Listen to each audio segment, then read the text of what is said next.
à certaines personnes qui se mobilisent pour donner la visibilité à ces jeunes créateurs de mode qui travaillent tous les jours. Et on vous a dit, c'est comme ça et ça sera le cas jusqu'à 9 h aujourd'hui, journée mondiale de l'hygiène menstruelle.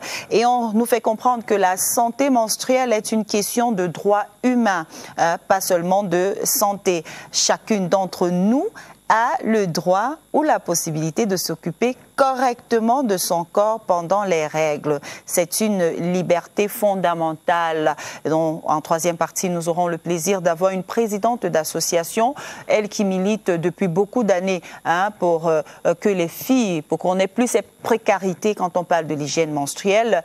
Une qui viendra aussi pour témoigner parce que oui, voyez-vous, chaque fille a son histoire. On me racontait d'ailleurs pendant qu'on préparait l'émission que des fois ces filles sont tellement effrayées qu'elles vont se cacher. Oui, quand ça arrive pour la première fois, vous imaginez, on n'a jamais abordé le sujet avec vous.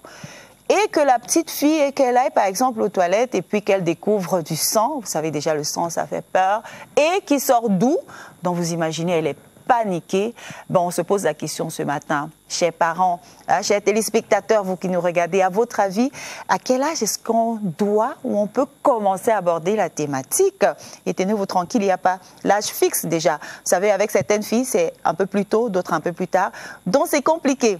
Et on avoue quand même qu'on veut briser le tabou, mais c'est pas facile. Donc je prends cette autre réaction de notre téléspectateur. Elle dit, ma fille m'avait dit, quand je partais me laver, il y avait le sang sur mon dessous. Je lui ai demandé qu'on a dit quoi à l'école. Elle m'a dit, on m'a dit que quand on voit ça, on dit à maman. J'ai donc profité pour lui faire un cours pratique, compter le cycle, le port de la serviette hygiénique, l'hygiène de la jeune fille, sensibilisation sur les relations filles-garçons et les maladies infectieuses et le VIH. Oui, vous comprenez que, heureusement que la petite, elle avait déjà quand même entendu parler à l'école. C'est important, mais je crois qu'on doit commencer à la maison. Ben, est-ce que vous qui me regardez, votre maman pour la première fois, surtout celles qui sont quand même d'un certain âge, très souvent on nous disait, ben, si tu regardes seulement, vous regardez un garçon droit dans les yeux, vous êtes mal barré ou vous êtes enceinte. Bon, c'était comme ça à la vieille époque. Mais je crois que ça change aujourd'hui. On va revenir tout à l'heure pour parler d'autre chose. Mais avant, mon prochain invité m'a rejoint. Il est bien installé de l'autre côté. Lui, c'est monsieur Mekwa Thierry. Il est artiste peintre. Et on parle d'un vernissage et quelque chose de bien qui se prépare ici chez nous au Cameroun. Bonjour Thierry. Bonjour. Bonjour. Comment allez-vous, cher monsieur? Je vais super bien, surtout très bien quand je suis ici. Ah ouais, on va livrer quand même des petits secrets. Moi, je vous vois souvent les matins quand je vais au sport, au Mont-Fébé. Je vous vois toujours dans le suivi. Là. Ah oui, ben, ça, bien. Ça fait du bien. Mais il faudrait qu'on pense quand même à le faire aussi, un de ces quatre ensemble. Vous êtes toujours là avec votre pinceau, très concentré. J'amène aussi beaucoup de groupes dans les randonnées. Oui, c'est très important. Je suis un grand sportif. Ah oui, je sais très bien. Donc, artiste peintre, c'est toute votre vie. Vous aimez, vous respirez ça. Qu'est-ce qui vous plaît là-bas? Artiste peintre, c'est une liberté et beaucoup d'amour. Déjà, je dis toujours, l'artiste peintre, c'est de l'amour parce que c'est pas un métier évident.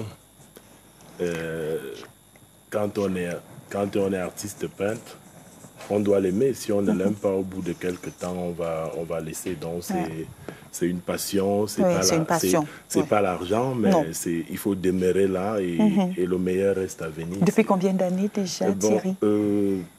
Je suis professionnel depuis 20 ans. Carrément. Mais avant les 20 ans, vous avez commencé bien avant.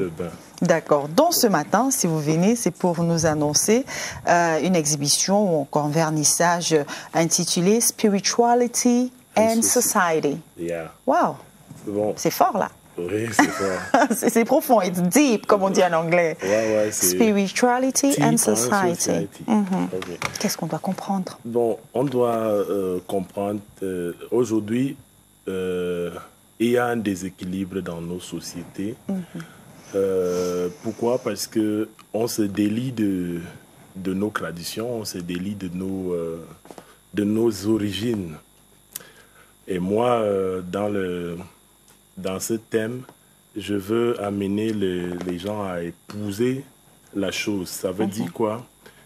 Par exemple, comme cette œuvre-là que vous voyez. Ça s'affiche à l'écran, donc vous n'avez pas besoin, ça s'affiche déjà à l'écran. L'œuvre-là, c'est une cérémonie rituelle, c'est le grand champignon. Chez nous, les peuples bantous, quand on trouve un grand champignon en brousse, en forêt, on appelle, et c'est toute la communauté qui s'en va pour la récolter et on va partager à toutes les familles. D'accord. Et là, il y a ce mouvement qui se passe. On a les danses. Et ici, je suis un Béti de Yaoundé, mais j'ai mis... il y a plusieurs Bantous. Il y a les gens de l'Ouest qui sont Bantous. C'est pour cela que j'ai mis le tissu Ndop. Donc, j'ai essayé de mélanger parce que chez nous, quand on parle de Bantou, on ne sait pas qu'il y a celui de l'Ouest qui est Bantou. Donc, il faut fouiller pour savoir. Donc, ici, là, c'est dans cette cérémonie. Et le Bantou vivait déjà avec...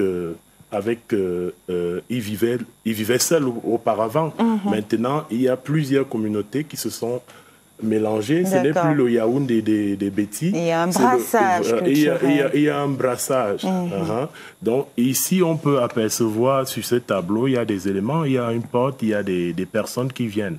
Donc, c'est le Bantou qui a ouvert ces portes. Ces portes, ça peut faire que ce sont des maîtres spirituels, peut-être des religions qui viennent parce qu'on accepte qu'ils entrent. On partage la chose avec tout le monde.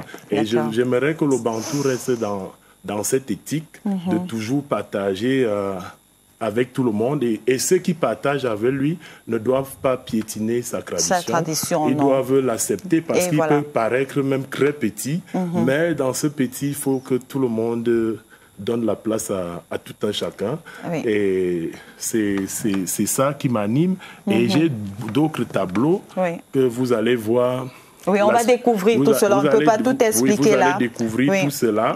Et aussi, la société aujourd'hui, il y a beaucoup de petits problèmes. Ces problèmes-là, c'est pas vous, c'est pas lui, c'est moi. Dans la société, c'est toi qui dois arranger la société. Et je parle aussi de l'inconscience des adultes.